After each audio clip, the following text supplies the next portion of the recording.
ಇದು ಫೈಬ್ರಾಯ್ಡ್ ಗಡ್ಡೆನ ಹೇಗೆ ರಿಮೂವ್ ಮಾಡೋದು ಅಂತ.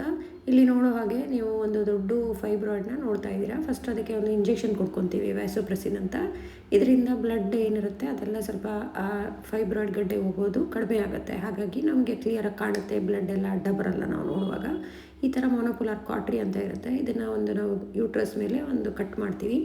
ಕಟ್ ಮಾಡಿದಾಗ ಏನಾಗುತ್ತೆ, ಆ ಫೈಬ್ರಾಯ್ಡ್ ಗಡ್ಡೆ ನಮಗೆ ಕಾಣಿಸ್ಲಿಕ್ಕೆ ಶುರು ಆಗುತ್ತೆ. ಇಲ್ಲಿರೋದು ಆಲ್ಮೋಸ್ಟ್ ಒಂದು 12 ಸೆಂಟಿಮೀಟ್ರ್ ಫೈಬ್ರಾಯ್ಡ್ ಇಲ್ಲಿರೋದು, ಅಂದರೆ ಒಂದು ಸಣ್ಣ ತೆಂಗಿನಕಾಯಿ ಅಷ್ಟು. ಸೊ ಈ ಥರ ಇನ್ಸ್ಟ್ರೂಮೆಂಟ್ಸ್ ಯೂಸ್ ಮಾಡಿಕೊಂಡು ಇದನ್ನೆಲ್ಲ ನಾವು ಯೂಟ್ರಸ್ ಒಳಗಡೆಯಿಂದ ಎಲ್ಲ ಕಡೆನೂ ನಾವು ಅದನ್ನು ಸಪ್ರೇಟ್ ಮಾಡ್ಕೋಬೇಕು. ಸೊ ಇದು ಲ್ಯಾಪ್ರೋಸ್ಕೋಪಿ ಮೂಲಕ ಮಾಡೋದ್ರಿಂದ ಇದು ಸ್ವಲ್ಪ ಕಷ್ಟ.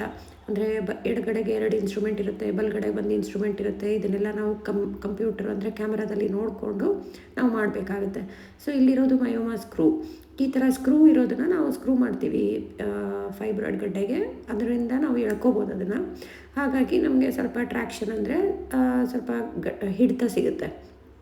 ಆ ಥರ ಹಿಡಿತ ಸಿಕ್ಕಾಗ ನಾವು ಕಟ್ ಮಾಡಲಿಕ್ಕೆಲ್ಲ ಸುಲಭ ಆಗುತ್ತೆ. ಮತ್ತು ಈ ಥರ ಎನರ್ಜಿ ಸೋರ್ಸ್, ಇದು ಬೈಪೋಲಾರ್ ಅಂತ ಹೇಳ್ತೀವಿ. ಇದನ್ನೆಲ್ಲ ನಾವು ಹೇಗೆ ಮೂಸಂಬಿ ಹಣ್ಣು ಸುಲ್ಕೊತೀವೋ ಅದೇ ಥರ ಇದನ್ನು ನಾವು ಸುಲಿಬೇಕು ಎಲ್ಲ ಕಡೆಯಿಂದ, ಈ ಸಿಪ್ಪೆ ಸುಲಿದಾಗೆ.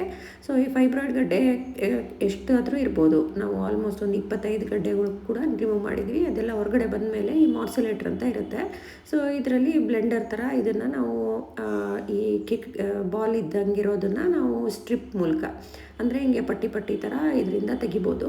ಸೊ ಇದು 1 ಸೆಂಟಿಮೀಟರ್ ಅಷ್ಟು ಇರುತ್ತೆ ಈ ಫೈಬ್ರಾಯ್ಡ್ ತೆಗಿಯೋಂಥ ಮಾರ್ಸಲೇಟ್ರ್ ಏನಿರುತ್ತೆ ಅದು 12 ಮಿಲಿಮೀಟರ್, ಅಂದರೆ 1.2 ಸೆಂಟಿಮೀಟರ್ವರೆಗೂ ಇರುತ್ತೆ. ಸೊ ಈ ಥರ ಮಾಡೋದ್ರಿಂದ ಪೇಷಂಟಿಗೆ ಪೇನು ಕಡಿಮೆ ಮತ್ತು ಅವರು ಬೇಗನೆ ಗುಣಮುಖವಾಗ್ಬೋದು.